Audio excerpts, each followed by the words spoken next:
Alright, this is Script with Starclash.org, bringing you a TVZ matchup this evening. At least it's evening for me. You may be watching this at, lunch in the early afternoon or the morning. So, good morning, good afternoon, good evening, and good night, I guess is the coined phrase. Anyway, so I've been downloading just a lot of videos, or a lot of replays I should say, just trying to figure out exactly how I want to kind of group all these training videos, and this one kind of got my attention. And funny enough, I started to think, I should really do a cheesy Ten Commandments series.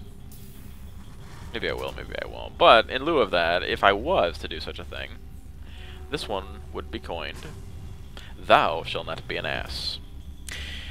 And just to kind of paint a little picture, or to lead in a little bit to this, the bottom line is it's not over till it's over. And you really got to be careful when underestimating your opponent. You can't always figure just because something's gone your way that you've still got the advantage. And if you haven't read between the lines, in a little bit you're going to understand. It's going to be very, very clear to you the mistake that has been made. So without further ado, let me introduce our players. We have Suo, who is the red Terran at the 7 o'clock position, and we've got Okashi, which is the blue Zerg up at the 1 o'clock, dropping that spawning pool down on 13. So pretty even in terms of the harvesters at this point.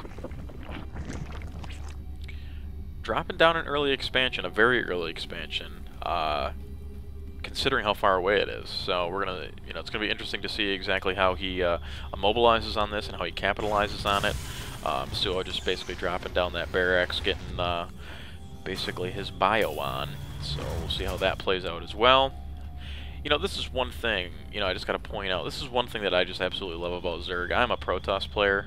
I used to be a big Zerg player in SC1, but I was not that great. At that point, I think I was like 11 or 10 years old, and I didn't know what the heck hotkeying was. But yeah, so anyway, I played a lot of Zerg. I had fun with it, but I wasn't all that great. Well, I played Zerg in SE2, still wasn't a hotkeyer because I was just getting back into it. And to make a long story short, I just found it difficult to learn the game, at least off the get-go, without knowing the hotkeys at that point as Zerg.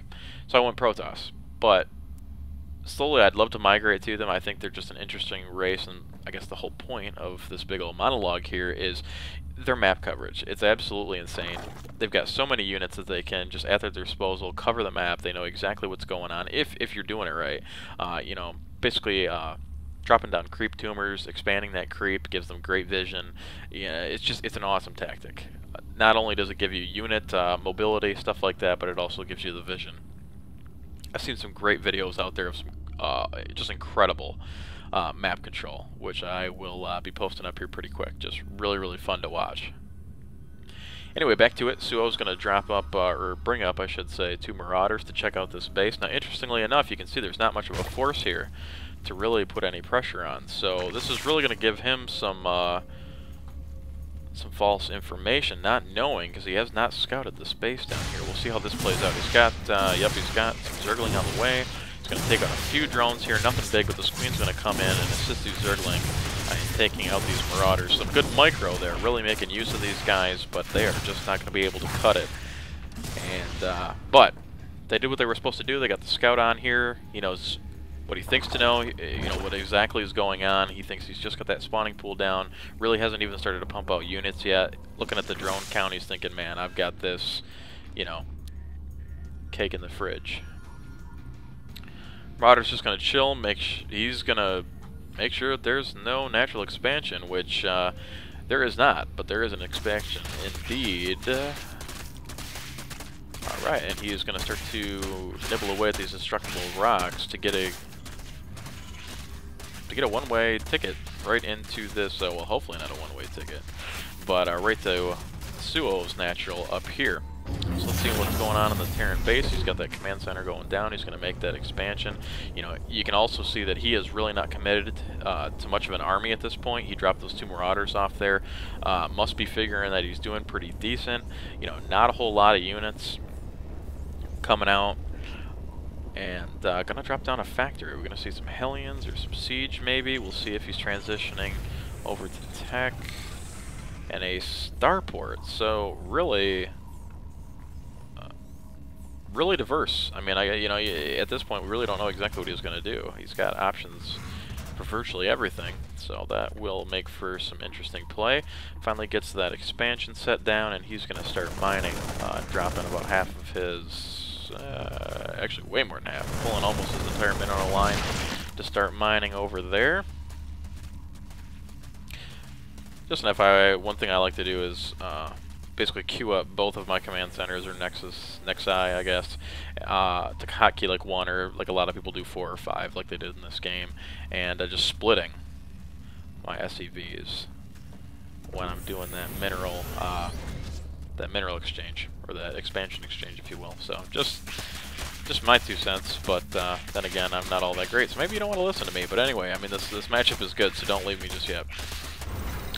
Alright, pushing out with that Marauder force. He's got this little guy chilling up here. He knows that he has not expanded, which is not very typical this late for Zerg, so he's got to be thinking this guy is just a noob. And he is going to push in with a pretty sizable force. Drop down supply depot, getting an engineering bay for possibly some turrets and some upgrades. And here come those banelings. This is going to be very, very interesting. Zergling up here. And spine crawlers going down. Here comes the Terran army. We're going to see exactly how this main base does. Those spine crawlers looks like they are gonna make it to the scene. We'll have to see here. The Zergling not going to be doing anything to this Terran army. Baneling's coming in, and decent damage, taking out a good amount of this bio army here. Kicking out another queen, and some more Zerglings to try to defend.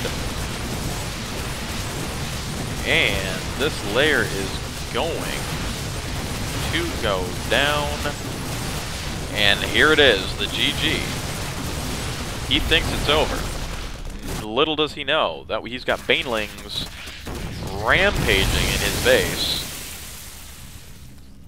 shutting down that mineral line completely. I mean, good move by Suo. Gets those guys off the line as quickly as possible, but didn't even need to use those banelings to bust through that supply depot. There was nothing there, and the Zergling are going to continue just to tear apart these SCVs. And it looks like Suo is just awestruck. Just chilling up here. I would have been pushing these units down as fast as possible to try to maintain control of my base, but is not able to do it. Pushing out Marines, just not the force. He just doesn't have the force to push down. He must assume that there's not the expansion here. He has not even scouted this yet, does not know. And he is basically figuring to himself that he is in a base race at this point, but he is not. Basically, Okashi has set up post right beneath his base, and he doesn't know it. Zergling just totally going to annihilate anything that he's kicking out. He's going to need a heck of a lot more buildings to macro up an army from his base. Yeah, his only bet is to bring down this army and to hope that he can eradicate this Zerg force up here. But that's just it. That was the whole point of this, is, you know, he calls GG, doesn't figure that Okashi's done anything that could remotely put him, Suo, in danger of losing this game, but fully underestimated his opponent in this place, and is really gonna make himself look like an ass. Yeah, these Marines aren't gonna be able to do nothing. Marauders not really all that great against Speedlings. They are just able to literally run circles around these. I wouldn't want to see these guys in the crim. But he's just going to continue to pump out Zergling, and we'll see if he's got enough. These Marauders are finally looking like they're going to take a push down into the space. Spine Crawl going down for defense. Here come these Zergling. I'd like to see exactly what they can do to these Marauders. A great surround. I would have liked to have seen a little bit better macro, or micro there, excuse me. But with those Speedlings, I don't know if it would have been any help. They are just so fast. pushing up into the base. Just, it's not even harassment at this point. It is just absolute annihilation, and Suo has left the game. So, he's got to tuck his tail between his legs, and he goes away the loser after he was so sure up at the main that he had this cat in the bag. So, word of the wise, just don't underestimate. Make sure the game is really yours before you start making assumptions, because I'd have loved to have seen the face of Suo as he rage quit this game. But anyway, again, this is Script with StarClash.org. I'm very interested to hear what you guys exactly want to see, what type of games you want to see. I myself, I like to cast some of the lower games and some of this unorthodox play, some stuff that you don't see before. But you know, if there's stuff that you'd like to kind of see in training, or you know, just types of games in general, drop it in the comments below, and I will definitely be reading those and taking a look and taking those into consideration in future videos. So anyway, thanks for watching. Do appreciate it, and we'll see you real soon. Thanks a lot.